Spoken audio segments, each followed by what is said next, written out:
now. I mean, they're not gonna be. They don't have to worry about that now. They got to worry about it when all this is all said and done. When this war is taken care of, they're gonna have to worry about it at that point. Especially if they want to be able to walk about like a couple, and stuff like that. Where? Anywhere. I mean, that town we saw, Like where? that town we saw that chased them out in the human world. The only people, every single person that's seen them together as a couple so far has had no problem with it. Very We had the few. wing girl, we had the wing girl, we had Ezrin. They both are totally fine with it. I think they're the only open-minded people we've seen at this point. Like that human village, they hate elves, specifically moon shadow elves. And hello, everybody. This is the Anime4All podcast Dragon Prince season 3 episodes 4 through 6. We're talking about the logistics of a relationship between an elf and a human being in this world right now because this world's all messed up, in my opinion. I don't think it'd be physically possible right now unless they can solve that issue. That is my legitimate issue. That is my legitimate question. Is like I don't think it's possible with the way the world treats magical creatures. I mean, for crying out loud, is leading a revolt to Zadia right now. Yeah, but there were still people that were dissenting and walked away from the fight. Only like 6. More like 16. No, that was 6. Very few people. Even if it was 16, that's very small compared to that entire army that still went into Zadia. Maybe those 6 can start a village of their own. And who's to say they don't hate elves either? They just wanted to stop fighting. That was their thing. They just wanted to stop fighting. They had kids. Oh, now they're selfish. I see how it is. Well, there's a green guy in our audience right now. Hi, green guy. You're probably gonna take that back once you know who it is. Let's just say he has a fishy demeanor.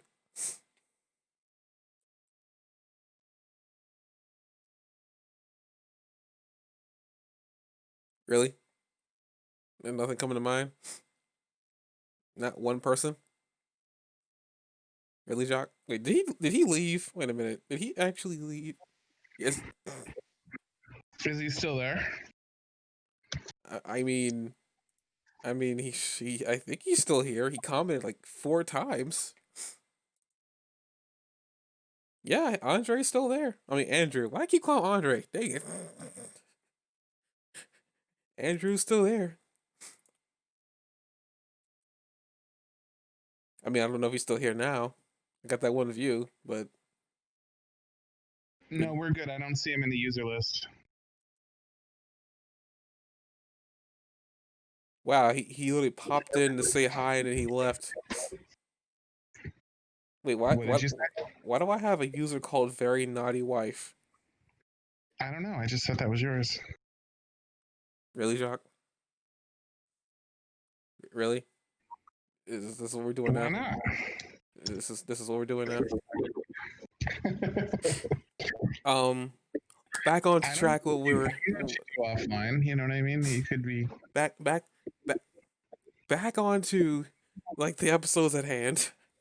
Mm-hmm. Like my gonna say, like I mean that's at the end of, I mean that relationship only really came to be like truly anyway, both sides in episode 5. Actually no, that was episode 6. They kissed. No, wait a minute. Yeah, episode 7 is when they wait. Episode 6 is when they kissed. Both sides. But I know Raina. I found it kind of funny with those two. I'm pretty sure you remember this. Like Aang and Katara. I hate to compare Avatar again, but shoot, they made the show. But you remember seeing it might be in book 2 or something like that where Aang straight up kissed Katara and Katara was like, I can't. I'm taking it. Wow, really? Really, Andrew? He's apparently on the toilet right now, so I don't know how he's doing what he's doing right now. But or doing in this case. But Oh my gosh, you went there. with all the crap around, sure. But okay, but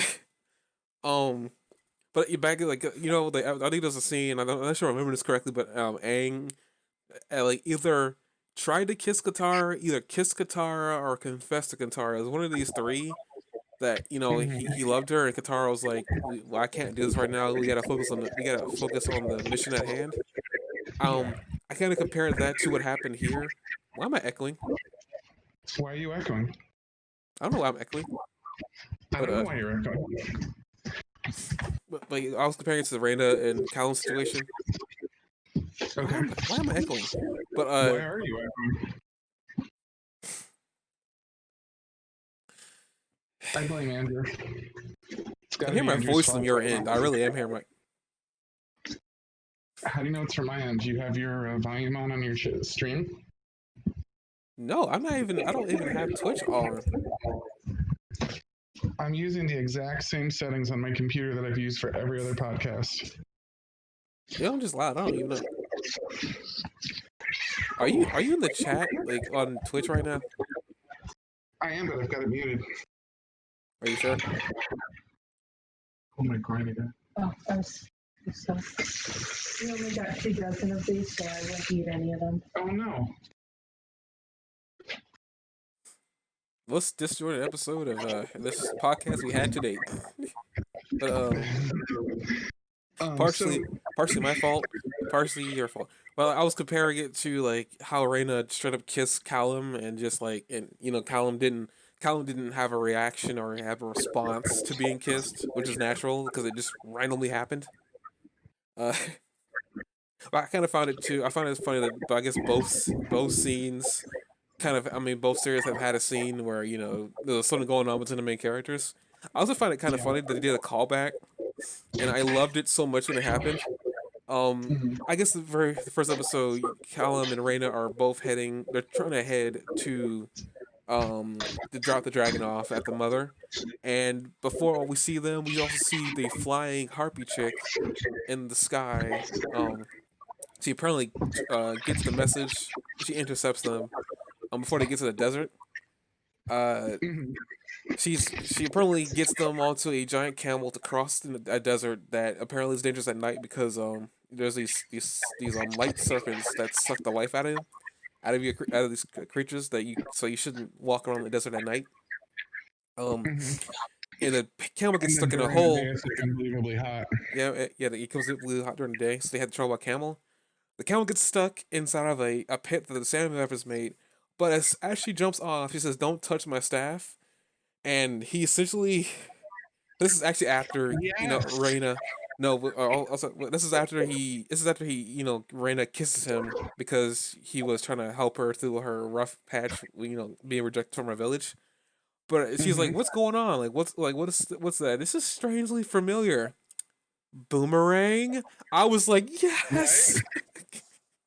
I was like, that is so an Easter egg for people who watched the Avatar: The Last Airbender. I loved that. And they never did anything else with it either. Like he just looked at it and then they went on. I thought they were like doing that as a callback, but they would at least have something relevant about it. But no, they just totally Easter egged it and went on. But I loved it regardless because it was just so funny. I was laughing because I didn't know what he was getting at. I really didn't. When he was like, "This is strangely familiar," I was like, "Wait, did you use this in a past life?" And then he just picks it up and just says "boomerang." I was like, because he lost it at the end of season 3. So it was so funny. People who have never watched that series are gonna probably, what is that about? That doesn't seem like it seems strangely out of place. Because it was strangely out of place. It was strangely out of place on purpose. It was the best. It was so funny. I was like, oh wow, they really just like that was so perfect. I don't know how they managed to get to that point because that seemed like they had to put the things in certain situations where it'd make it possible for them to make a callback like that. But I wonder if they lost their license for Avatar on really bad terms, like behind the scenes. And if they're like, well, I mean, considering that the original cut for Korra was with Korra and Asami kissing, and like, at the cut they used was them holding hands and them obviously kissing when they went to the portal. Nickelodeon also is very staunch with anti-gay rights, at the time that happened. They didn't want that type of stuff in their show. Cause I didn't think they Yeah. wanted to. I didn't think they wanted to show support for or against it. Um, Yeah. so like if they did lose, contract with them because of it, that's probably why. It had there's no reason I could think because they didn't do anything in There last was a big Avatar. outcry. There was a big outcry about what they were doing with a lot of the public, like that didn't like the idea of a gay Well, here's the thing. protagonist. Before we and things move like that. on, And Avatar Korosami. also lost. Korra lost a lot of ratings by then too, so they Well, like here's the had a thing. combination of a big outcry and a lot of ratings lost already. Well, here's the thing about that. Korosami wasn't even a thing canonically. Um, the reason why it even became a thing is because I actually saw or I read the interview that happened at one of Mhm. the conventions. A lot of people were Mhm. wondering because Korra, broke up with Mako, and Asami did the same thing, and they're trying to figure out who was Korra going to end up with because I think a lot of people were concerned, were kind of wondering who she was going to end up with, and they said that Korra and Asami had a lot of chemistry. A lot of fans on the internet actually shipped those two together. It's actually I think one of the few like fan things that I think became actual canonical in the series. And they didn't. They said they didn't. They said they weren't going to veer away from that relationship, but at the same time they weren't looking towards making that a thing. So I Yeah. feel like what happened is that they realized they were ending the series and they wanted to do something that the fans wanted, and I think that's why that became a thing, which is why it continued into the comics that they had Korra and Sami were dating. Um, I don't know where that relationship went in the comics because I never read any of that. But I know because of one person we talked to, she who's a big fan of the series and a big fan of that relationship. She was reading it, so I don't know. Like she probably knows a lot more about that than we do. Right. That's just one of the reasons why. So I was like, if they did lose it, it's probably because they did that. Because Nickelodeon did not want them to do it, and they still did it anyway. And they did it in a very, very, I would say, a really clever way. Like before they kissed, just close the portal, and we just assume that's what happened. they, Mhm. they went to bang down. Oh my god. You know what was happening? These characters. The portal led to Bangtown. Dear God, I didn't realize what I just said. It was a portal to Bangtown. Well, I mean, clearly, I saw some really weird clip of them actually kissing and going at it. 2 years later, I'm not even kidding. I couldn't even find it again if I wanted to. um, but yeah, that was like I made that comparison, and then and then the clear Sokka thing, boomerang. I hope they make more references like that later. Like if they do, I want them to make a reference to Toph. That would be good. What would they do though? Clearly using Maya. How? I don't know. They would clearly have to use a Maya, but I don't know how Mhm. because Toph is blind and she's deaf. So And she's also very serious, like personality wise, she's kind of the opposite of Toph. not really. We've seen that she's very in the flashbacks. When she had her sister, she was very she was serious at the same time, but she also had like a way about her that was very she liked humor. Um, I still think she's still got some of that within her. It's just that because her sister's been gone and she don't trust Varen. She's got to be on her toes. I thought she was still kind of really funny when she got captured. She was being very abstinent, something that not abstinent but very obstinate, something that Toph would have easily done if she got captured. Yeah. So a lot of what I was doing was something I could picture Toph doing. On top of that, Toph got serious when she became a cop too, so it's not like they're two totally different people. But I mean, they were totally different people, but they have similarities. But Yeah. let's see. But as like I guess like after the whole boomerang thing, the camel gets unstuck. They get to the middle of the oasis, well, the middle of the desert, and they end up sleeping. And that's when Callum and Callum and Reyna have their fight. Because she was crying about what happened to her in the village. Callum is trying to console her. Um, Mhm. is it here that she first kisses him, or does it happen earlier? 'Cause I thought it happened earlier. she kisses him. Well, I like the parallel for it. I'm trying to remember exactly when it happens, but she kisses him after saying a whole. He says a whole bunch. She says a whole bunch of things great about him, and then she just bends over and kisses him. And because when he finally kisses her, like he does the same thing. He says a whole bunch of great things about her, and then he bends over and kisses her. And they have like all these little parallels that make it really fun, like their relationship, because like he tells her to shut up, in the same way that she told him to shut up and stuff like that. And I just think it's really cool the way they did that. But I'm more just trying to pin down, like, cause like I know after they get to the oasis, she's crying. I guess that's when she first kisses him. Is she's crying and he's trying to console her, saying all these nice things about her. She ends up kissing him. Callum's caught off guard like I was. I was straight up caught. I wasn't expecting a kiss that early in the series. But shoot, fine. But he didn't know what to do. Clearly, he was kissed out of nowhere. You know, he clearly never considered her as in that way. But it was clear that she considered him in that way, and it caught him off guard. And they spend the next couple of minutes talking about like you'll forget this happened. I will bind myself and kill you if you talk about this. I was like, wow, that's a interesting callback to season one. Like he doesn't even think about that too. It's like bind. Like he doesn't even question about the other bind that she had a hard time getting rid of. But Mhm. But essentially after that, they find out that the harpy lady, I think that's what she is a harpy or a succubus, because her wings are very low on her body. Um, I don't even know like how many fictional stuff like includes like female demons with lower back wings, so close to the behind. But she's either a Valkyrie, harpy, or a succubus. I'm not sure which one of those three she is. Probably not a succubus because probably not a succubus considering this is a kind of a kid show. But I don't know. I don't know what they I don't know what they do if they would. Considering she doesn't really do much. Does it have to be something? Can it just be a fairy creature? Well, I like to know what kind of fairy creature. Because like I mean, I do anything could, too, anything could be a fairy creature. I, What I, are those like? What are those moon wolf things they're riding? You know what I mean? Like that's not explained as anything. I thought they got a name, or maybe they got an actual name versus what the name of the. But I was saying it's either one of those two. I don't think it's a succubus because thinking about it logistically, that wouldn't be possible. She's not designed in that way either. So I'm gonna write off that last bit, but maybe she's a harpy or a Valkyrie. I don't know. I mean, clearly she's capable of fighting.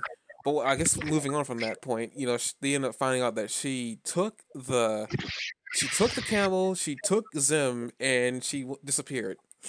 And then she also let the wolves go, and apparently they didn't go too far. Funnily enough, they just went outside the barrier, which is kind of weird. They didn't go too far, but they decided to go outside the barrier. Um, Animal friends in this last three episodes in general, like, had a pretty bad time in my opinion. what now? What? Animal friends in general in these last three episodes had a pretty bad time in my opinion. What they were doing with the snakes? The snakes that sucked the life out of you, which apparently actually happened. One of the wolf dude or the fox that Callan was riding got turned into a That's what I husk. mean, and nobody really talked about it. Like they were like when they listed off all the things that she did bad, like, and they're like they never listed off that she let those things go, and one of them ended up getting killed. Well, I mean, clearly they don't trust her. List of grievances. I mean, clearly they don't trust her. I mean, they didn't after they saved her. They didn't go and hug her. Clearly they kept their distance. I mean, there's a scene literally when like Raina and Callum are holding hands, but there's a clear gap between them two and her. It's clearly they don't trust her. Even like they don't have to list all the things she did. She was when she was like when she's like, I'm sorry, I this and that and that and that and that.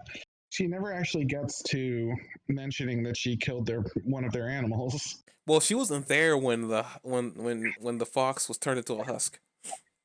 Well, she did let them go, and then she did see that they only had one later. I mean, that is true, but I don't know. She doesn't know that it got turned to a husk. I mean, Greta, I understand she should apologize for just letting them go, period. But she didn't. But I will say that was kind of the darkest point of this series. Is seeing, honestly, I thought it was gonna happen when the fox got bit. I thought it was gonna turn on them and then start attacking them, but it didn't. It ran away. It turned gray and then it just ran away. So clearly that thing died at some point. Maybe I don't know. They don't talk about what a It seemed husk like it was is. it seemed like a fate worse than death to me, but whatever. See what you did there. No, I'm serious. Like I Oh, think it seemed like it was like left to walk the desert at night and like be an empty shell of what it once was for all eternity, kind of thing. I guess, but I'll guess also in this episode too, because after they get on the foxes, they chase after the camel. Which, by the way, they bring this up, uh, after they caught up to her. But when that camel was walking around, I actually thought that she was flying, and then that camel was a diversion. I legitimately thought that camel was a diversion, only to find out she's actually riding the camel, which doesn't make any sense because she can fly. She even makes a big deal of the fact that she can carry the dragon to the queen way before they get to this point. But she doesn't. Yeah, but it was probably a lot harder, and she can't probably fly and still bring all her stuff with her. She had stuff. But she still jumped out of the camel and flew. So it was like I'm still, regardless of like, she made a big Well, deal. at that point, the smart thing is to fly. But I mean, she was carrying possessions. The camel itself has value. It's easier to ride a camel than fly. You fly the whole way yourself. Like I can walk to the grocery store, but if I have a car, I'm using it. Like You're comparing flying to walking. I don't think there's the same value as listed there there. are because you're going on your own steam. Like flying across a desert is not something most people would do, even if they had the choice. They'd probably rather just ride and relax and do whatever. I guess, but Especially if you have to carry a dragon too. did she really not think they were gonna catch up to her after they found out that she tricked them? Like, did she seriously think that she was gonna get away or get far enough that they weren't gonna find her? Because like to It me, looks like it's she like, would have gotten away if his foot hadn't gotten stuck, but that's just me. but I mean, even with that, Lorena still tracked the camel by the footprints. Which, by the way, she says that they're subtle. They're not subtle. Those things are gigantic. It was a joke, dude. She was making fun of him. Looking back on it, she was smiling. I guess that makes more sense. Looking back on that, I was like, but still, regardless of the footprint, look, I honestly don't think she's not too far ahead, and maybe she didn't. Maybe she's not that bright. I don't. Well, granted, she's not Mhm. that bright because whatever. But before we go in further into this little chase scene, we go back to Ezrin, who is now has a little bit of a problem. Well, actually, not a little bit of a problem. A gigantic problem. Um, that guy, the regent, I guess is what he is, ends up betraying him. Essentially now Ezra, to prevent being involved in a war, um, decides to abdicate the throne and switch his place with Varen. Um, and now Varen is the king. I don't know when, but I guess maybe we found out the chick's name. I think her name was Osalud or Opalid. I forgot her name. Starts on O. I don't know if we knew that name before now, but we now know it now. Um, Right. okay, clearly she's a good person. She clearly wants to serve the right king. I was confused about her place in all this, but clearly, as I said before, they gave her more lines, which defined her character. She didn't try to trick Ezrin. She tried helping him. Like, she did a lot of things she didn't have to do, but she did anyway. Um, speaking of character, we see a lot more of Avaros. I think is what his name. Talking with Varen. We see that Mhm. apparently he gives Varen a spell spit on his eyelid so he can see him without the mirror, Yeah. which is very gross, but it's very cool at the same time. So now I we thought it got was more like spider silk, but okay. it came out of his mouth. I mean, spiders comes out the butt. We're not gonna get into logistics of how insect bites work, but but that happens before he gets changes spots, and then he like Ezrin's in chains, and he's like, Varen's like, I'm sorry we had to come to this, and Ezrin, being the smart guy kid he is like saying, no, you're not. He says, you're right, I'm Yeah. not, and the door closes behind him. So like and then Varen, as he's approaching the throne, Oslid, I think is her name. I just call her Opie for right now. Opie is she's pretty much saying that there's rules and regulations that for kings and queens and stuff like that. And Varen says, "Who is anyone else share her concern?" And nobody nobody, raises their hand. Clearly, they're afraid, and he's taking advantage of that. Um, but I think one thing I like to point out is, like, I guess as I keep talking about character and people shaping their character, um, pretty much Evero says that his daughter would be a nice pawn in all this, and the thing that sticks out to me in this entire scene is the way that how Evero seems to treat Claudia versus Varen. Versus even trying to use her, it seems like he still cares about her to some extent because he's like, she's not a pawn. Hmm. So I guess regardless of how I feel about Varen and Claudia, it seems like, at least from my point of view, you may feel differently, but at least from my point of view, it seems like he cares about her enough to the point where I feel like maybe what's gonna happen if there is like gonna be a turnaround for Claudia, it's gonna be at the behest of Varen, maybe. I think it seems like he cares about her enough to want to.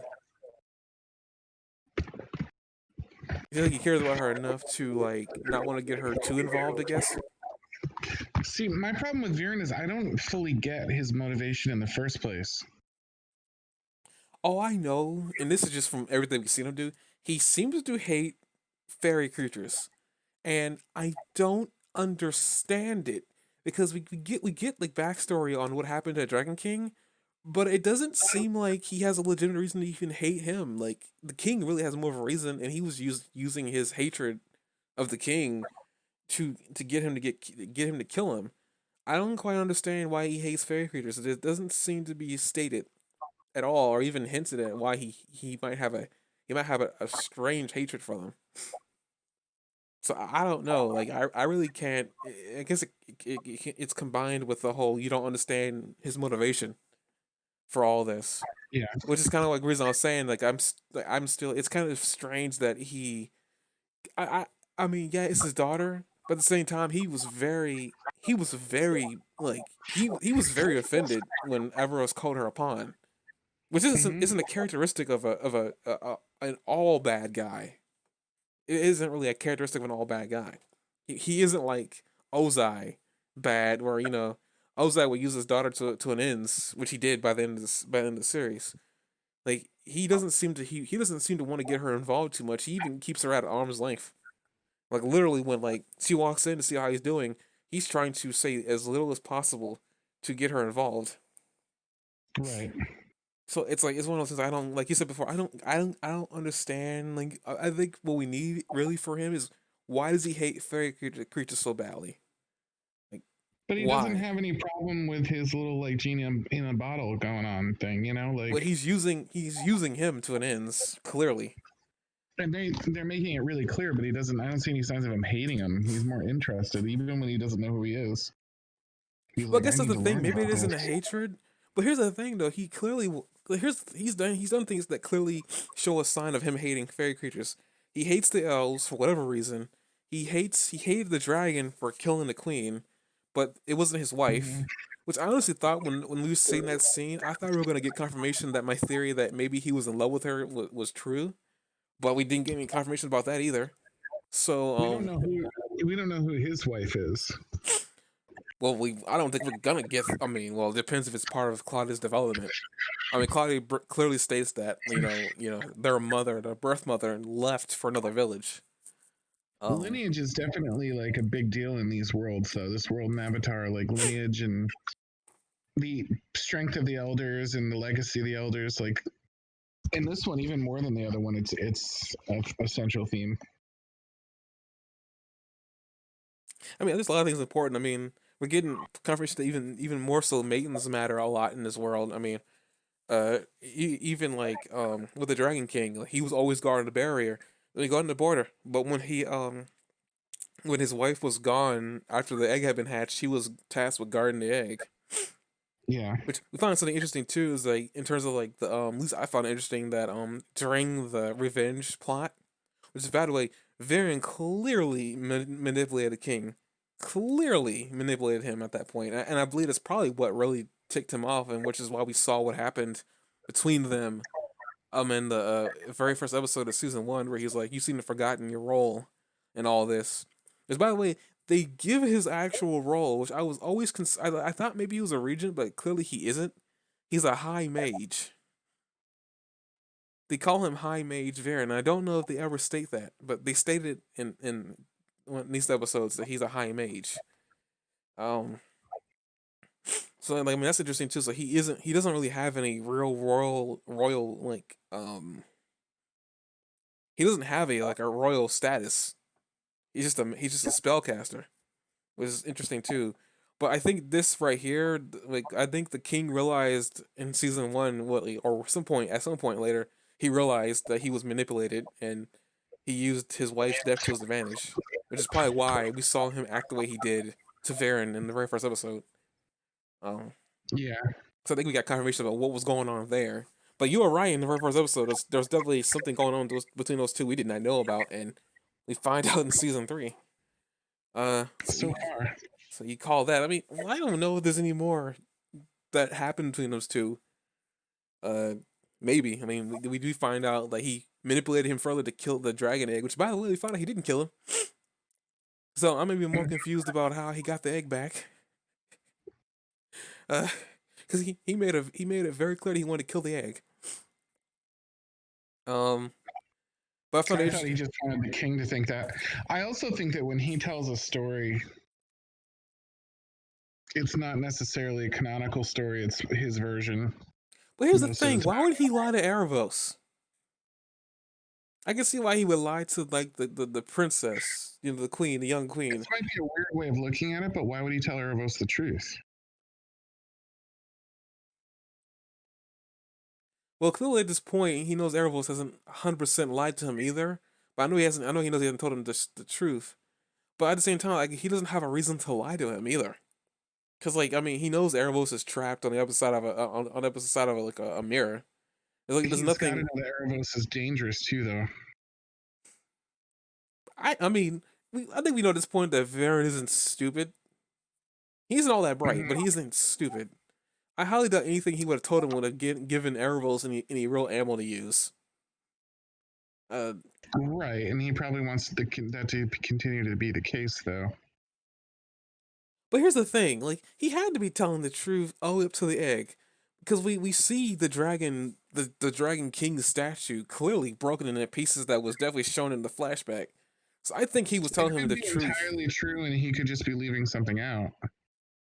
Well, clearly he didn't like clearly the dragon egg. He left that out. Clearly, I don't know what else about that story he could have like easily manipulated around, because he clearly set the king up to. Granted, now here's the thing: maybe the king didn't throw the spear. But at the end of the day, the spear is inside the king's stomach, almost the chest. Which, by the way, I was surprised that they showed that the king was turning to stone. Um, Mhm. my question is, considering that the stone is still stabbed, what happens if you remove it? Like, does the king just come back to life? Right. Like, I'm very curious the fact that they show him turn to stone, and we see the stone statue, so it's there for a reason. Um, I think he wasn't dead. I think you cut out there. What? You think the dragon what? I don't think the Dragon King is dead.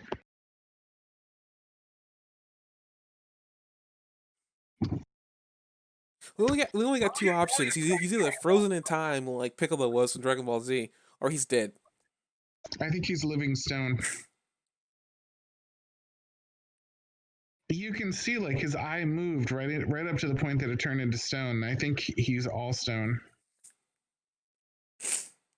Well, clearly, whatever happened, they were showing him being stonified. So I mean, whether he's still alive or not, granted, there's a reason why they left I mean, they don't have any real reason to leave the statue pierced if he was still going to stay stoned. So there must be some caveat to the magic that he didn't tell the king about. Probably that if you remove that thing, then it breaks the spell. But that's the thing about it. I don't get how it stayed there the entire time with the spear in there, because like that world is big. You think that something would have come along at some point, try to remove them. Actually, Why would it? actually, I don't know why. I don't know why this thought came to mind. Something you said very early on in these podcasts just clicked in my mind when I was saying that Yeah. the What sword is and that?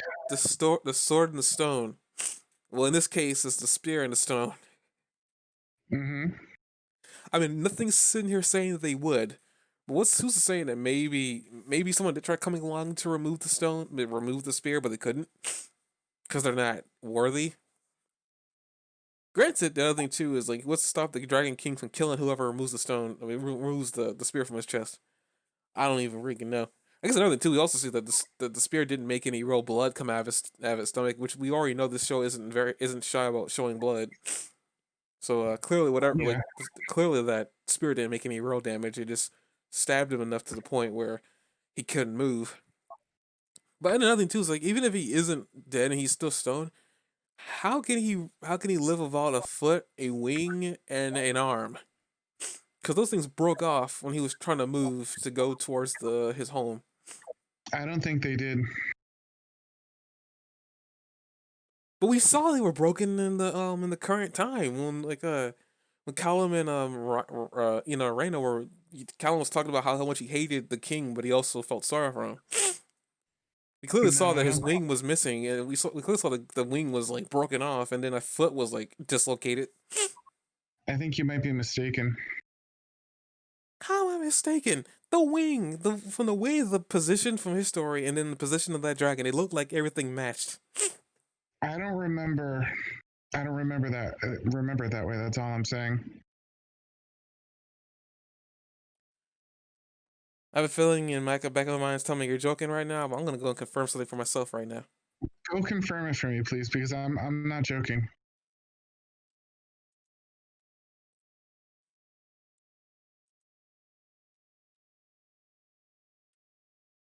But my whole thing is too, like even if like why wouldn't he try moving towards his baby and breaking his limbs off, doing so? He was trying to go to his child, who he was very, very obsessed with.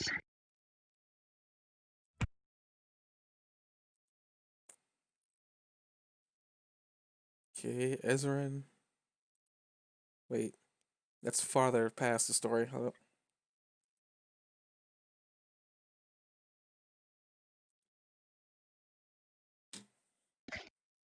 Okay, the spear's in his chest.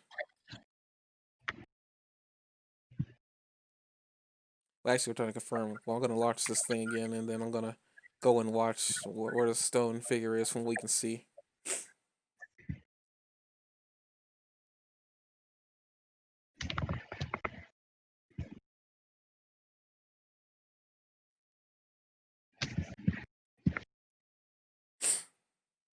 He's looking at the mountain.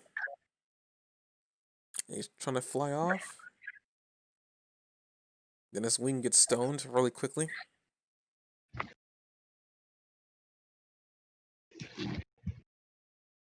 It looked like, yeah, his wing broke in Luce Varen's flashback. The wing broke. Are you sure? And then his arm came off in Varen's retelling. He had a wing come off when he was stoned, and his arm came off too. In Varen's retelling of the story. You're right. I do see in the frozen piece part of the wing come off.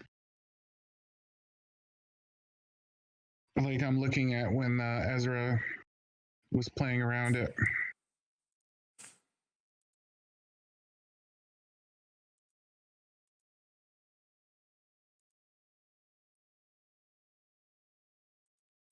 Yep, he is missing a wing, and he's missing a foot. So far, at least this story only, he was telling the truth, Hmm. which isn't a good record. Now, there's no thing sitting there saying because this is magic. If he were to come on stone, like maybe his wing would regrow, and his foot would grow too. There's nothing saying that it wouldn't. But I'm just saying what we do know. I don't know if even if he isn't, if he is still alive, like if his current state is a good thing to be boasting about. I mean, it could be something crazy like they have to reassemble him, you know what I mean, or something like that too before they can, and they have to, like, that could be a whole side quest of trying to save the Dragon King by reassembling him. I don't know. We got 3 episodes. I'm not sure. Like 3 episodes left. I'm not sure if that they'd be messing around For with the that. series, yes, but that could be something they do in a future series or, whatever. I mean, right now, I'm hearing rumors that it sounds like they might be trying to cancel season 4 because amidst all the pandemic that's happening. But Yeah. uh, we have all that. Let's see, anything So else? we don't assume that it's canceled until it's canceled, but I mean, there's no confirmation that it's been canceled. I'm just saying that I saw some articles and it may be canceled because of all this. But it makes perfect sense. but speaking of character building, I like how they build Erebos to be this, I guess this funny, like this like he doesn't seem to take a lot of things seriously, but when it comes to his own well being, he seems to be mostly concerned because he brings up the fact that the Thunder is who the humans call him. He was the reason why he was stuck in the mirror world, but apparently he didn't tell him where he was stuck. Yeah, and he's got kind of a casual attitude about it. He's like, yeah, that's why I was stuck there. They didn't tell me what I was doing there. They didn't tell me where I was. Blah blah blah. They just like he's so like avant-garde about it. Well, he said he's been stuck in there for centuries. Granted, he got really like emotional about it that he was stuck in there for centuries. So he clearly, even though he's very, as you say, avant garde about it, he wants to get out. Like he clearly wants to Yeah. get out. He's just not in a big hurry about it. I guess I wouldn't be either if you're used to waiting centuries. I guess I mean, but yeah, he seems to be. I guess another thing too is like I guess we go into some other characters. I officially have a stance on Claudia. I already talked Mm-hmm. to you about this. I really, really don't like her right now. She loves her daddy though. And I hate that. I hate that her character is defined by daddy issues. Because you laugh at me, but it worked for Azula because, it was Azula and, it made sense for her.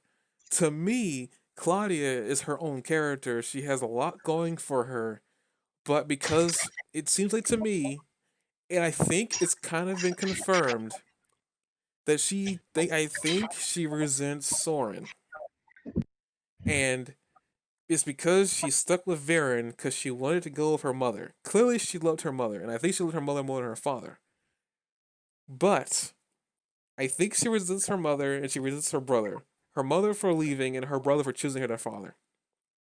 Mm-hmm. I think she does resent him because she seems to be very capable of leaving him alone right now. Because apparently, she made a joke about him having to go use the bathroom. Which, by the way, I like to point out that like she didn't like no one bothered to point out that Soren left the kingdom with a hay bale, and she was told that he was going to use the bathroom. Yeah. So there are things that just didn't make any sense in that entire thing, and he came back was like, hey, "What did I miss?" I was like, "Oh, Soren." I'm just like I like Soren more now here, because at least he was willing to risk finding out that being found out that he betrayed his father, to save Ezran. And I understand too. He was willing to kill him too in the very early seasons, but he was confused. He didn't know what his father wanted of him. And again, Mm-hmm. he has daddy issues. Right. But for me, at least it makes sense. It makes more sense for him because clearly his father ignores him a lot. Clearly, like he dots on his daughter way more than he dots on his son. I mean, clearly, like fathers do that anyway with their daughters. They dot on their daughters more than their sons, but it clearly hurts Soren more here. But he Prince helps out Ezra, and he's doing the right thing by helping out Ezra get out of jail. Which, by the way, I Right. guess I pretty find it funny too that before this happens, Ezra ends up leaving Bait with the bakery chef that he steals tarts from, only for Bait to come around. I guess it was part of his plan, which was to steal jelly tarts and get them to him in jail. I thought that was pretty great, to be honest. I thought it was funny. It was just like, wow, he just planted him there just to get him jelly tarts. That's all he planted them there for. Clearly, that was the whole intent of Bait being there. He wasn't concerned about Bait, not being able to take care of Bait. He was concerned with jelly tarts. Do you think that was really it? Well, Ezra made the comment saying, "You see, it wasn't that bad, right?" Like, I took that as he planted him there for jelly tarts. That's what I took it as. If there is one guilty pleasure for Ezra, it's jelly tarts. Let's face it. I'm not faulting Ezra. I'm just saying that that whole entire scene with him being concerned about Bates' well-being, it didn't really matter.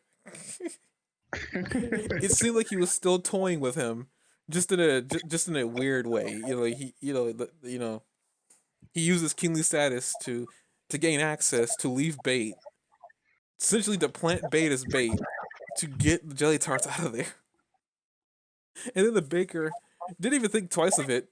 Let him filled an entire backpack for him out in the woods for him to go to reunite with his brother. Didn't even ask like where'd your pet go? I didn't even know where he left.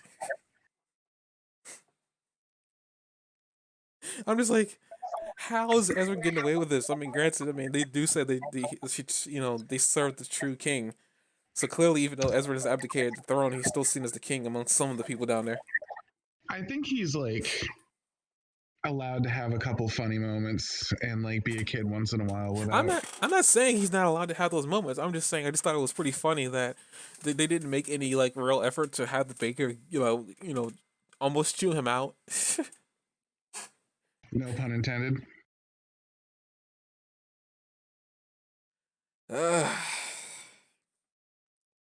What? You brought that on yourself. I don't even want to hear it. That was not the intent of whatever.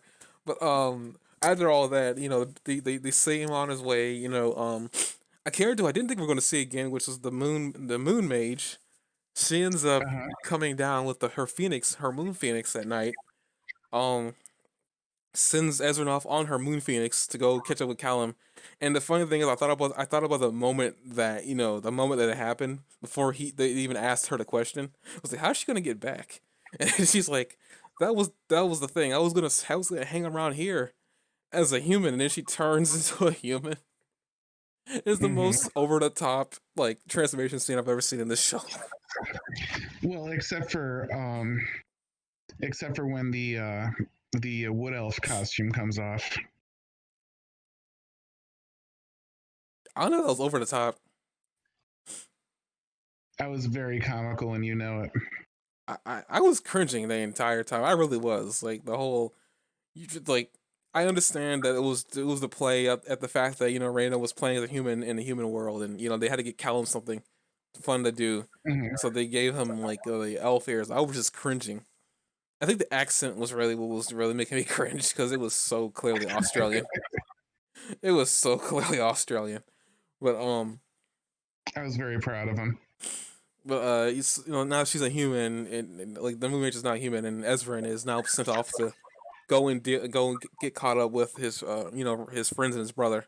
We see Callum and Reyna dealing with like the dragon, because like between that and that, we hear about Varen's story, about how they killed the dragon, or stoned him to death, or stoned him alive, how you want to take it. But we see it confirmed because we see Callum talking about how he doesn't know how to feel about the dragon being stoned. He doesn't know whether to feel mad or sad, and Raina's there trying to comfort him, and they're holding hands. Clearly they're a couple now because they kissed passionately last episode. I thought it was pretty awesome, to be honest with you. I know you have mixed feelings about it. These sold me on it. I mean, for me, I see that they were trying to fill in the gaps of making it feel forced and feel like really fresh. I mean, like very fast. At least here, they were doing it slowly.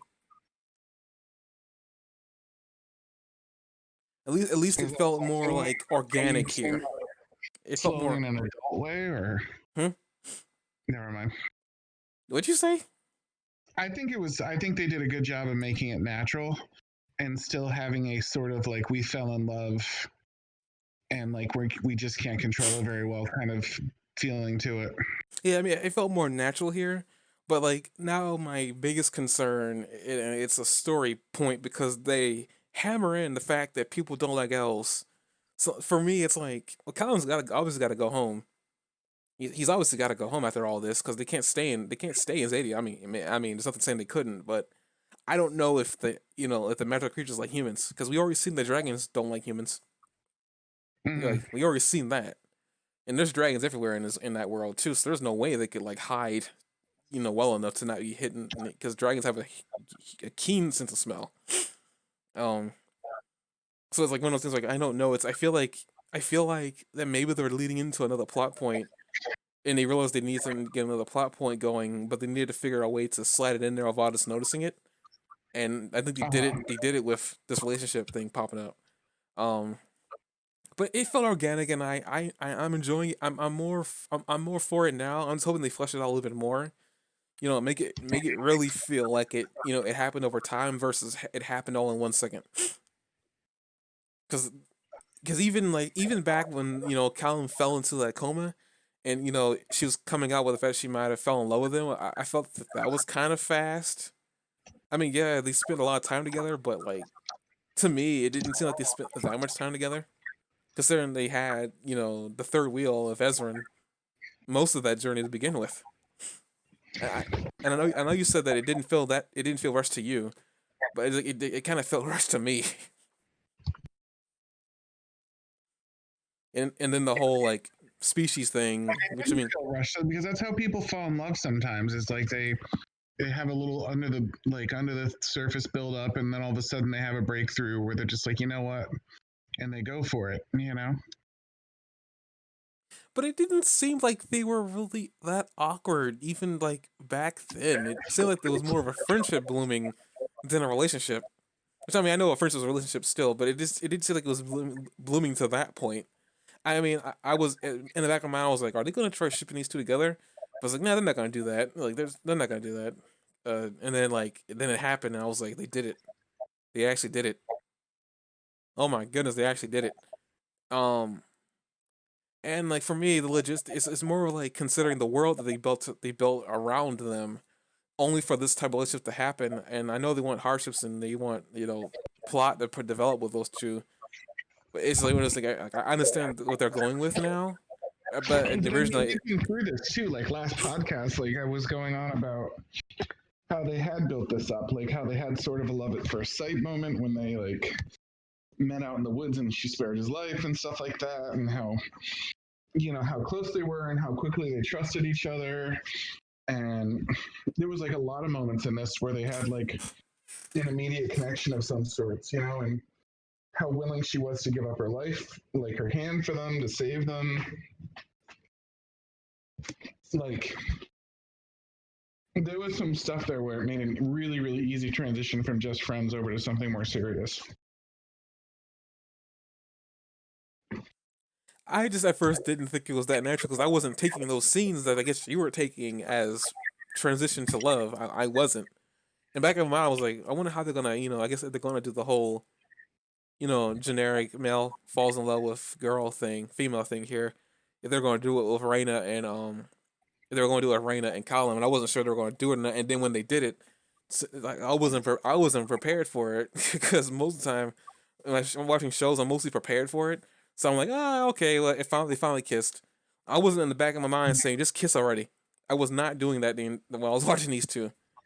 And How about how sullen Rayla was when Claudia showed up on the scene and it was clear that he had a thing for her.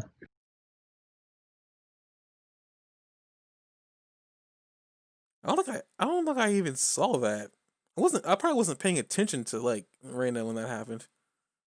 I mean, thinking back on it now, I think there was a scene and she did look kind of like sad, but I didn't think it had because I mean she was so against them coming along and she was like saying that like they can't trust him, but I wasn't taking it as like a jealous thing. I mean, granted, there's a lot of things probably now I gotta look back on thinking, okay, this part's in context that I wasn't picking up on at the time. Mm-hmm. I'm not saying it's a That's bad what I mean, relationship. like, I'm you're just saying, really, really good about setting the tone for this, like, and putting little things into place that you can look back and you're like, oh yeah, oh yeah. I'm not saying that the relationship this is a bad relationship. I just for me, I was kind of taken aback because it felt like it kind of happened quickly. Like for me, it felt like it happened really quickly. With these 3 episodes, they fleshed that out and they actually kind of like pieced together. Okay, clearly, Marina was clearly falling for him, but Callum was like on the opposite side where he wasn't realizing he was falling for her, only to realize by the end of the episode 6. Yeah, wait, no, yeah, no, episode 7. Wait, no, yeah, episode 6 that he was falling for her too, and immediately reciprocated the feelings and kissed her back. So it was like, okay, clearly this was brewing under the pot the entire time, and I just was not paying attention to it. Clearly, I wasn't paying attention to it, because there probably were things that I just didn't picking up on. But I guess to me, it wasn't that obvious, like the whole Katara and Aang thing, because like, geez, they were beating you over the head with that. Not saying it was a bad thing, but they were like beating you over the head with it.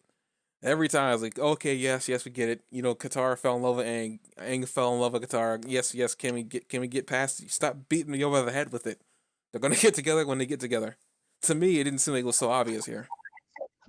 But clearly, it was obvious to you. But Well, they just have so many things going on. It's almost like you learn what you focus on. Like, what's this? What was the Claudia's brother's name again? I'm sorry. Soren. Soren. Like, I didn't see his character growth arc, but it was super obvious once I looked back and like thought about it. Like, I just thought he was kind of a tool and he was doing things, but then like it looks like very abrupt when he's like all of a sudden he's laying in bed and he's like, oh, it's just as well that I'm paralyzed because I had to do something bad. And you're like, what? That's kind of bizarre and random. Like, given how willing he seemed a minute ago to like kill. I mean, kill yeah, but that everybody. was like, I mean, I guess like you said with the whole love thing with, I wasn't paying attention to it. you weren't paying attention to Soren, clearly. Every But like, single character, it's like watching the MCU almost. Like every single character has their own arc that you can get into. You know what I mean? It's just almost like you just have to decide which ones you're going to pay attention to because there's so much richness to the universe that they built here. yeah, I mean, even with Claudia, like, I mean, I know you're rooting for Claudia to turn around, and like for me, it's like I wouldn't mind if she turned around. turn around every now and then. Jack gets a little bit horny every time Claudia turns Oh around. my god! You know you want to do it with a black magic user. Oh dear God. Moving on, or back to Claudia. Like, but Jack just rules everything. But with Claudia, it's like I know you're rooting for her and stuff like that, and clearly you can clear that I'm very like I was still on the bridge. I was still on the I was still like on the fence about her, and now I'm like I don't like her. And it's like looking at everything she's done, a lot of decisions she made don't line up with the character that I thought she was supposed to be, and it's irritating me because it seems to be this whole she's got daddy issues thing, and it's like it irritates me with Soren because I know clearly Soren has his own character and he has his own motivations. He literally, like you said before, with the whole it seems to come out of nowhere where he's like, well, I guess it's good that I'm paralyzed because my father's gonna ask me to do some bad things, and it's like, and then he suddenly brings up that I want to be a poet. Like, excuse me, where did this come from? Like, I'm sitting here like, he must. I brought this up too before that he must have wanted to do this a long time ago, but he just didn't. And he just became a knight. And Like, you know what's crazy? If you look into like now that I hear him like talking like that, every time he says something, I start counting syllables to figure out if this is like a poem in disguise.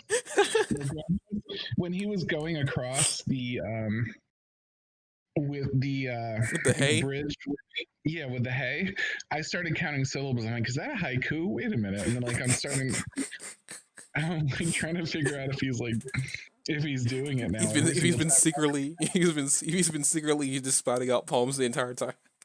Yeah, I'm like I want to go back and watch the series and see how many times he like said something as a poem or like almost a haiku or something like that to see if he's been doing it otherwise. But yeah, that's the one thing. I mean, I know we're about to end this off here because we got 3 other episodes for the series, and then that's where we're done with there. But It's so sad. yeah, I'm very sad. I really want to see more of this. But it's kind of when you talk about characters and stuff like that. It's like especially when you look at Claudia after she came out with the whole he can't do anything without me thing. I was saying like I'm thinking about it as like, geez, that's very condescending, very self important, and like just plain out mean. When you really think about what she said. Now we find out that it's blind because he's been doing a lot of things in this series that have nothing to do with her. He his mission to kill the princes was something he was doing without her knowledge at all, and to the point where when he did tell her, she didn't believe him. And now he's going on a bathroom break, but really he's smuggling the prince I'm sorry, out but that entire I'm still baffled because even even when I saw that scene too, you know what I was thinking? I was wrong that I thought she was she was clearly smarter than him because he clearly tricked her and she flat out believed him. Right, but you do see some moments where they show I don't know, they show that all three of them can be clueless sometimes, both the brother, the sister, and the father. I mean, yeah, clearly, but it's a mixed bag. Where the Black Prince guy comes up to him and he talks to him and he's like, "So what are you doing?" He's like, he said something really stupid. I forget what it was. Like, I think it was asking, are you from Luden? And it's like, yeah. It was like, I forgot how you pronounced it, but.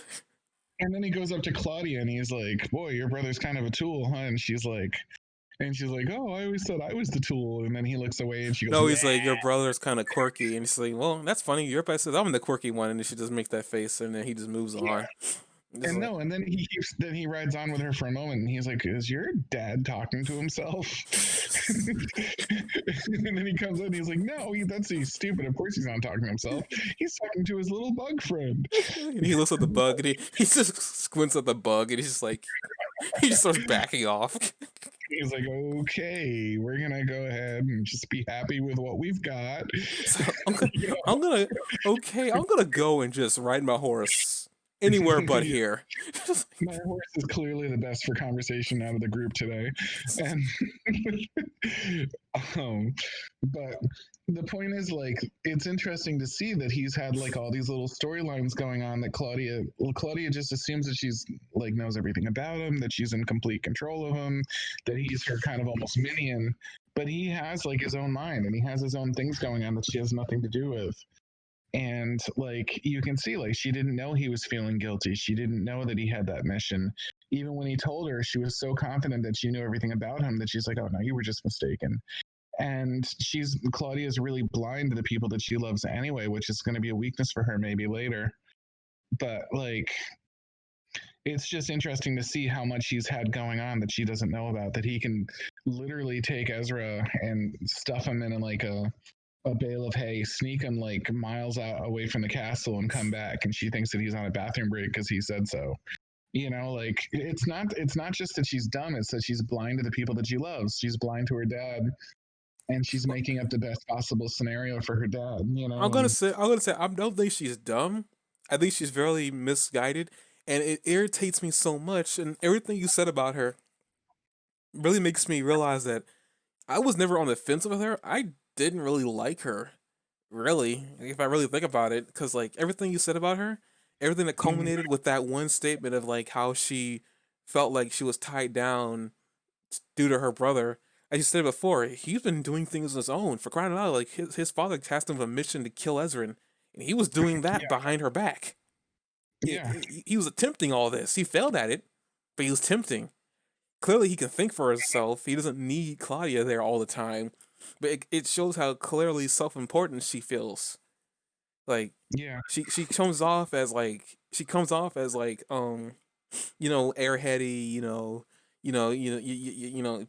stupid sometimes. She doesn't get certain things. But it's clear that she definitely feels very self-important, and it leads on to that whole, I think she resents her brother. And it probably has a lot to do with that whole self-importance thing, and it may not even be on purpose either. She may not be feeling self-important on purpose, but at the same time, she she comes off at this point as very egotist. That whole statement did make her feel egotistical, self-important, and something I didn't really think about when she first said it. And thinking back on it, it's like it's actually very like that's just mean, straight up, like what she said.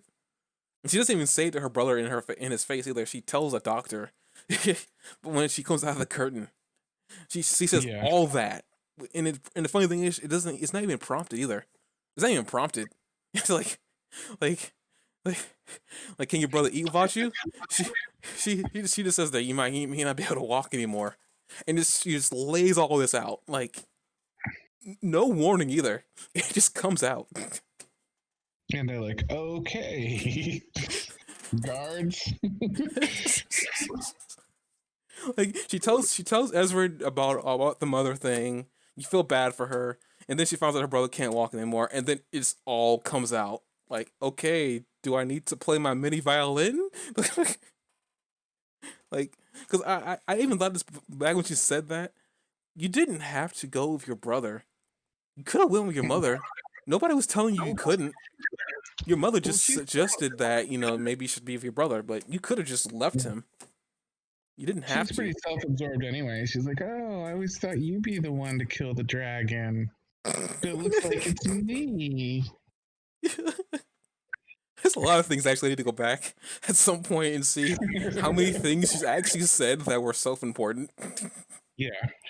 That's what I mean, though. Like, that's one of the cool things about this series is like you learn more about the ones you pay attention to. It's a very rich series, and like it's getting so much payoff right now. It'd be a big shame if they can't renew it. It's going to be because of COVID. It's not going to be because of the series or its popularity. I think. Yeah, I know. I'm not saying that they're canceling because of popularity. I'm pretty sure I read something about like the pandemic right now. They might be canceling it for right now until they can get in a spot where they can animate the series. Yeah. But yeah, like it's actually interesting because like now I'm kind of curious about like if you saw all the budding pieces of romance between those two. I definitely didn't see it. I saw the friendship, but I did not see the relationship bloom from that. I'm actually kind of curious now if that was like if they were seeding that from season 1. Jeez. But yeah, that was interesting. Like I will say that was very, very with everything. Even Ezra being as like as like being an important role for the kingdom. He was. I mean, even his story, him fighting, trying to figure out ways to make peace and fix his father's mistakes. Like that was very interesting too. He's so courageous, and he's so. Oh, speaking of things he seeded in about Ezra, I'm not sure if I was the only one. I probably was the only one. When they revealed that Ezra could speak to animals, I was wondering, is this really important? It seems like such a gag. And then, like when he's flying on the Phoenix, and he's speaking to the Phoenix, and he's getting all this out of her. I was like, wow, they're really making this Phoenix a character. Like, I honestly, like, I'm glad that they revealed that he could talk to animals back in season 1 or 2. It actually makes the scene a little bit more meaningful now that he's on his own, but he can still speak with animals. Yeah, well, it also makes him very independent. Like when he barges, like what a king's way to return home when he like. Oh yeah, he's on the Panther, riding on top of a Panther, and they're just like, "Holy shit!" And he's like, "Yeah." I thought that was actually no, he had the Panther knock first, and then he barged in. Yes. He just had to knock. He comes in, he's all like, "Knock, knock, motherfuckers." You just like walking in. He's just like, yeah, didn't expect to see this. No king has ever walked on his own Panther. This Panther just walks out. He just grunts. He just walks out. You don't pay me enough for this. Let me just get out of here. It's like his own personal Uber or something. Like, I mean, even like, I mean, characters like, I guess we're getting close to the end of it here, but like characters like the guard, I mean, not the guard, the tracker that Amaya sent off.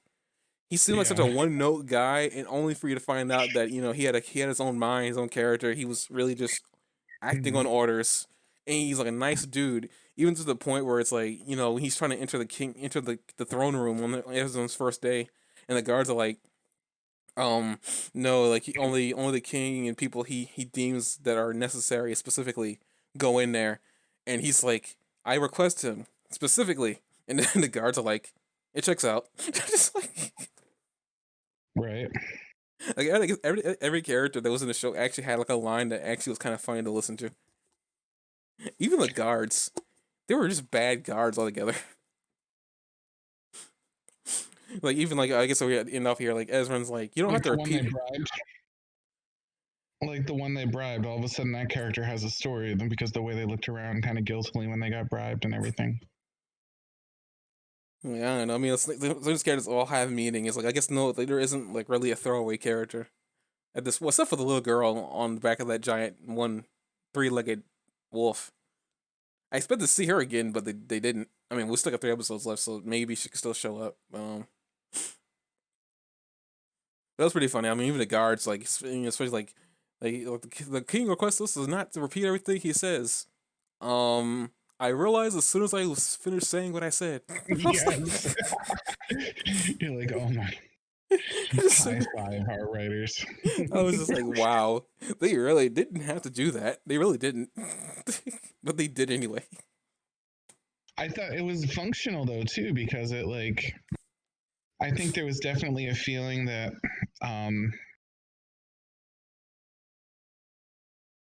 the stark contrast between the old ways and the new, like Ezra was like coming in there and like shaking it up. He like what he would have done would have completely shaken everything up. He's like, no, we're gonna break this cycle. Like I may be my father's son, I may be the king, but I'm not my father the king, and I'm not gonna try to be. And he's like, so you're gonna have to deal with the fact that this is a new rule and we're gonna do things differently. And he just like stood up and he says like, I'm gonna be myself and you're gonna have to live with it, and you know, or you're not, or I'm not gonna king at all. And that's how it was, you know what I mean? And like, but all that formality and all that stuff, like that's so iconic of the weakness of the former king who seemed like a good king in a lot of ways, but like he made decisions based on hate, like when he went and killed like the king of the dragons, and he put Lord Viren in his place when he said, no, we're not friends. And he goes, and I can see how you'd feel that way, but you are a servant of the king and that's all you are. Like that kind of like putting you in your place thing, like you can see that like reflected by the guards who are used to being treated that way, and like the culture he must have created where he was like, you know what I mean, he was not that the previous king must have set that precedent, you know what I mean, this is what guards are to act like, this is like you're gonna repeat this, there's gonna be lots of structure and formality, where Ezra was like, he threw all that off. Like he didn't just throw off the hatred and the war and stuff like that. He also threw off the pomp and circumstance and maybe even like a little bit of arrogance. You know what I mean? That might have been a flaw of the previous king. So he's better than his father in a lot of ways. And I think that's really, really cool the way they built that up. I mean, yeah, I mean when he first walked in, like they had the guards who had like their staffs are like crossed to prevent people from entering. And anytime Ezra put his foot in, they just uncrossed, and then he put a foot back, and they crossed again. I was like, wow, that's a lot of character they'd had to add to those guards. Clearly, Right, but like I said, somebody set that up. Like somebody made that world like that, and it wasn't. It could have only been the king. You know what I mean? The king was making that happen. yeah. I mean, I get what you're talking about. I'm just pointing out small things that I actually enjoyed. That I just thought were just really funny. I wasn't really looking for story significance with them. I just thought it was just funny that it was happening. Period. Because like clearly, like I was just thinking, man, this is such an Aang thing to do. Just mess with people. Like this is clearly something Aang would have done if he was in his world. And in a lot of ways, Ezra is Aang. You know, he's very young. He I guess kind of in this situation too. You know, he runs away from responsibility, but only comes to realize that he can't run away from it forever. It takes him less time than it took Aang. I don't think he ran away from responsibility at all. I think as soon as he found out that he should be responsible, he came in riding a banther and took over. But that's just me talking. No, and I'm just saying that like you know it wasn't like it was more like you know he wasn't responsible to a certain point, but you kind of find out as like even with the whole speaking with animals thing, he's a lot wiser beyond his years, and it's kind of surprising that you know they wrote a character who I think is 8 years old, who clearly has the intelligence of somebody in their 20s, maybe 25. It's like he's definitely way more intelligent than he should be for his age. But even he's with also kingly, like I said, like he's kingly and he's worthy. And Aang, struggled with feeling worthy of everything and struggled with his confidence. But Ezra, I think he knows exactly who he is and what he's about. And I think he shows that in everything he does. I don't think he spends any time running. I think sometimes he says, whoa, I got to stop and think for a minute. But I don't think he takes any time to run. I think he's one of the most courageous characters. He's just so humble that it's hard to see through that. Sometimes you've got to be like, whoa, like, you know, like, am I looking for someone that does the right thing, or am I looking for someone that throws their weight around? And he's never going to throw his weight around. You can see that, but he also stands his ground to the death. It looks like, you know what I mean? Like he's like, yeah, put me in prison for the rest of my life. I'm not going to do the wrong thing. I'd rather you lock me up in chains, put me down in prison, and have someone else do what you need to do than be the one that's like going to empower this. And in fact, like, I will only step down if you promise not to make anyone that doesn't want to do this do it either. Like, not just me. I mean, Ezra was struggling with himself up until he decided that he wasn't going to make the same decisions. He struggled with that when he was talking with Bait. I mean, there was a scene where he was struggling with it. I mean, he didn't struggle with it for as long as Aang did. Aang struggled with it for like not millennium, but like 1,000 years, I think. And he paid the price. I don't think he took a day. I don't think he took a day. I think he took maybe 30 minutes. Maybe it was a day. I don't even know. I don't think he didn't take long. But he came into his own, and his father, for instance, like he speaks highly of his father, so he definitely pays reference to the previous king. But you know, this whole like the whole king thing, such as like, you know, putting Varen in his place. It's so interesting. I remember seeing that scene, and I was very shocked at how much that turned around so quickly. I was like, geez. I mean, you just said that there was something going on with them in the past that clearly, you know, made that change happen immediately. And I'm glad to see that at least I know where it all like came from in terms of like the king probably realized after everything had went down that he was manipulated, but he never he never confronted Varen about it. It wasn't until, you know, Varen was talking about using the serpent thing that, you know, he confronted him about it. And then like, Ezra knew that. See, that's another way that Ezra was the better king. He knew immediately that Varen comes out and he goes, I'm sorry. And he goes, no, you're not. Like, he called bullshit on him from the first sentence he said as king. And the other king went like much of his life without calling bullshit on him until the very end.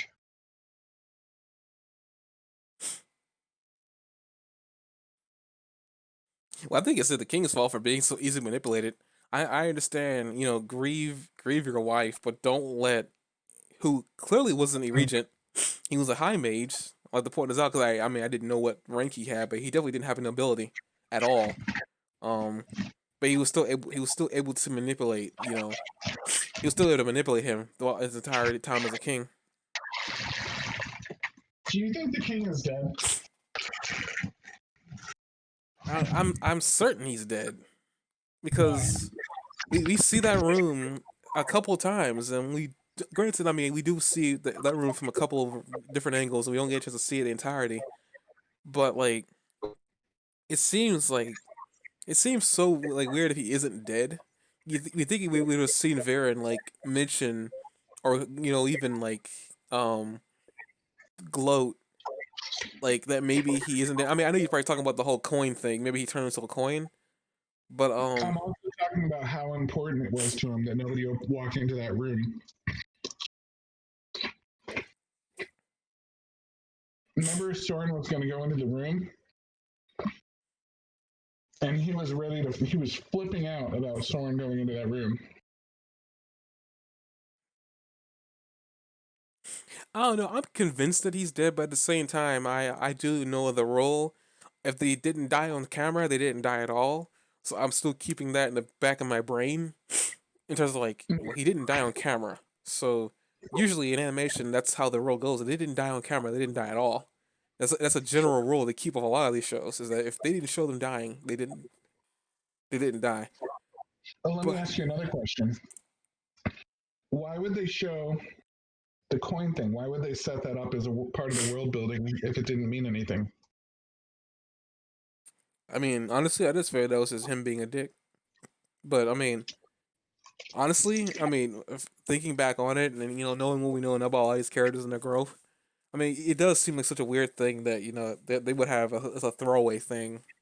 Because even I said before with the whole Ezra talking to animals thing, I thought that was a throwaway thing, but it came back in some meaningful way when he was talking to the Phoenix before he died. So it's quite possible that maybe what's going to happen is that during what really sets off Varen losing his power is that maybe for a reason he gets knocked on his back and then the coins come out and they flip out and then they come back to normal. Hmm. Because I guess another thing too, you bring up an interesting point to the whole king being alive thing. Ezra keeps spotting that he's not ready. He's just a kid, and he doesn't know how to make He doesn't know how to make these choices and whatnot. So I guess it'd be a good way to get Ezra out of the situation that he's in right now by having the king still alive. If the king turns out to be alive, then Lord Varian is not king anymore. Well, that too.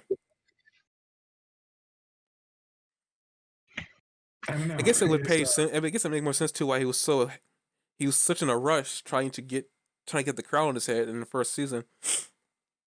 I still find that funny. Like, I mean, even looking at OP, she was like, it didn't seem like she was important, and then she just kept on being the roadblock between Varen and that crown. Uh-huh. I thought that was so funny.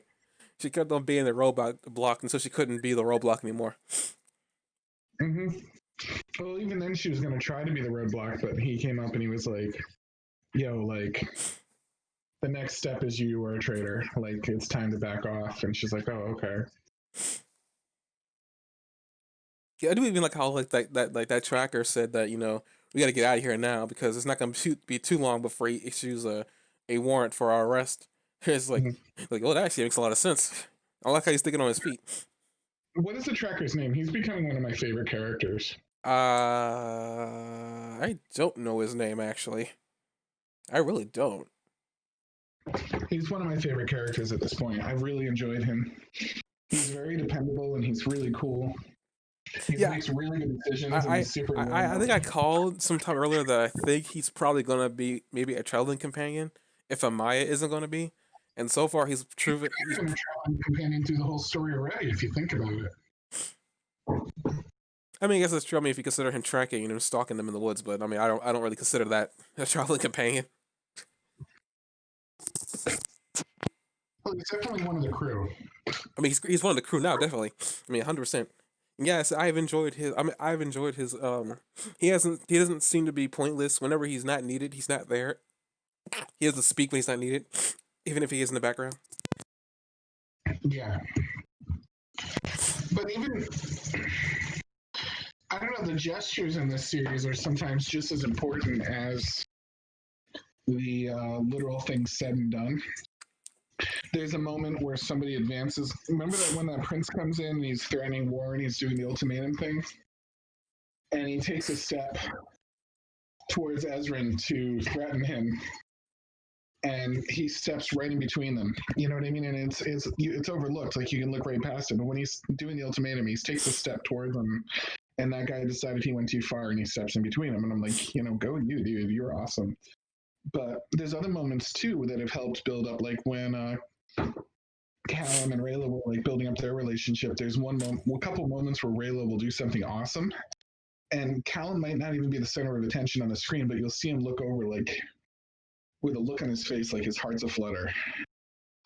Like the most recent one in the recent episodes when she does all those backflips and slaughters all those snakes, and he's running past her and he stops for a second. He forgets to follow for a second because he's just so awestruck with how amazing she is.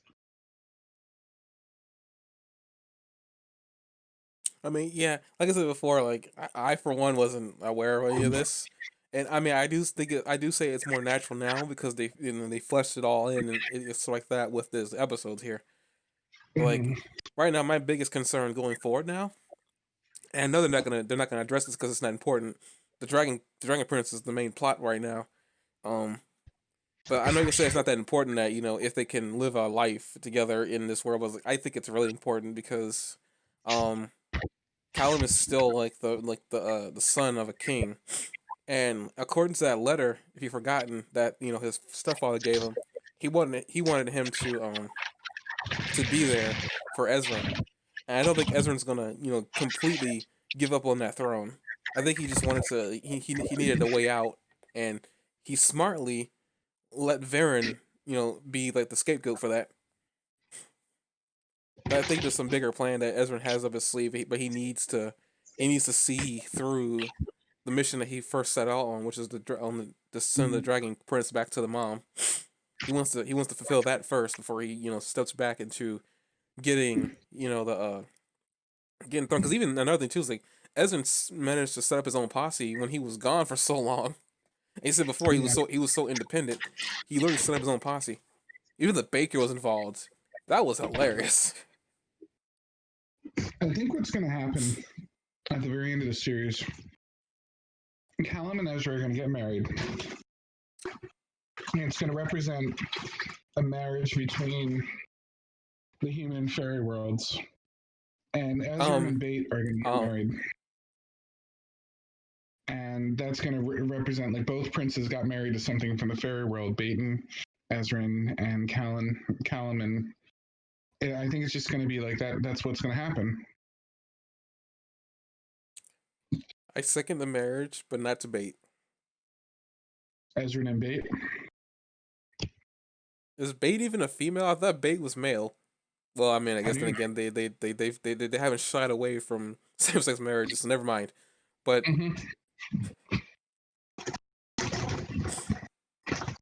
I don't have a retort now. Actually, I think I just cut my own legs off. Oh, Bait can marry the Dragon Prince. I don't know. It's like at least with like Rhaeda, she's close to human, and I can almost see a baby working from that.